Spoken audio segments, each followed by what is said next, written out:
हलिया काथिया केड़े पासे आ मुझ पकड़े से न खेती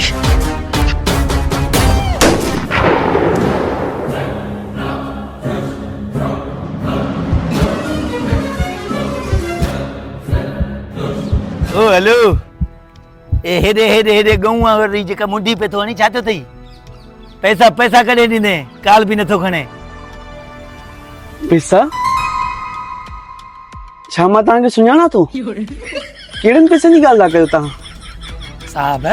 हिकु जनी थी वियो आहे तॾहिं कोन थो सुञाणे अरे को भी गजनी बजनी ना है हे गजनी या ड्रामा करे हाणे मुंहिंजा पैसा खाइण थो चए केड़ा पैसा ॿुधाए आए याद माशूक बलोच अॻे हफ़्ते 100 रुपया ॾिनो तव्हां ओ दे मूंखे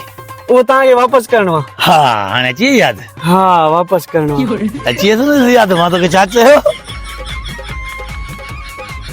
मूंखे ॾे ओ माशूक बलोच अॻे हफ़्ते 100 रुपयो मूंखे ॾे माशूक बलोच तव्हांखे ॾींदो 100 रुपया अॻे हफ़्ते मूंखे छाजे लाइ रोकियो अथव मुंहिंजो कर्ज़ या कर्ज़ी पैसा ॾे 100 रुपयो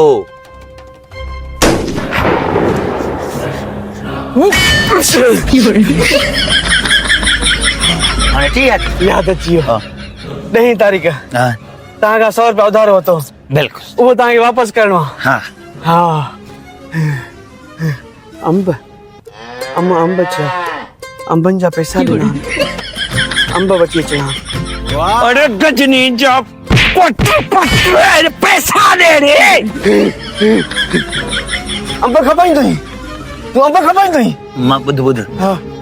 पाणे रे हाल वाला छा खपाईंदो आहे ॿुधा छा खपाईंदो आहे एॾे पोइ हिते ॾिस छा खपाईंदो आहे बेदमुश कयो वण हिन मौसम में बिज कंदो आहे पोइ इहो बिज हिते किरंदो आहे पोइ हिन मां नंढड़ा बेदमुश्क ॼमंदा आहिनि पोइ छांव थींदी आहे माशूक 10 तारीख़ हा तव्हांखे पैसा वापसि करिणा आहिनि 100 रुपया याद अची हा बस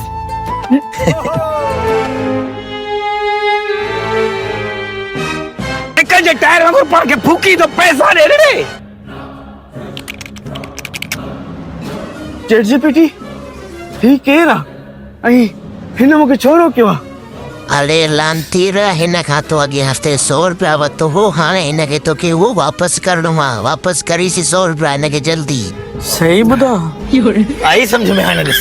अची वियो चेट जीपीटी ॿुधायो यादि अची वियो हले हा ॾे